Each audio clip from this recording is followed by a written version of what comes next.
que realmente vamos a hacer hincapié en las prácticas semiológicas y poder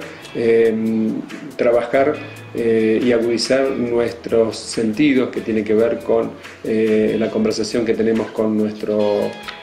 cliente, que nos va a relatar qué es lo que le está pasando al paciente, y hay preguntas poderosas que podemos hacer para poder rescatar la información necesaria y esa información que nos dé pistas o cabos para seguir adelante. En ese sentido hay mucho que trabajar, hay mucho que preguntar, hay mucho que escuchar, y en ese ámbito, bueno, poder resaltar esta parte que es la anamnesis, luego utilizar las herramientas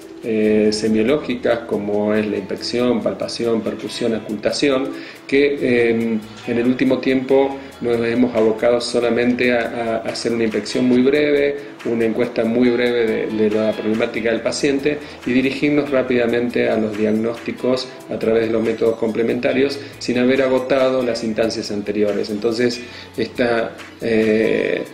parte de la conferencia tiene que ver con eso, con revalorizar nuestros sentidos y poder extraer la mayor información para poder arribar al diagnóstico definitivo. Luego sí, la utilización de los métodos complementarios que tenemos hoy en día en medicina veterinaria, y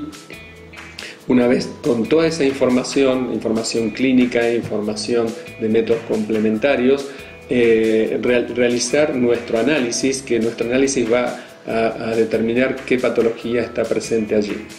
Luego, con esa información diagnóstica, contar con las propuestas terapéuticas que tenemos, que son varias, y conversar con el cliente y ser un aliado,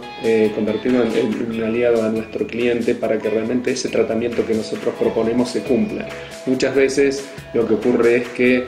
fracasan nuestros tratamientos por no ser claros y precisos en la indicación, por no ser claros y no seguir qué es lo que está ocurriendo con nuestro paciente, que realmente no termina nuestro trabajo cuando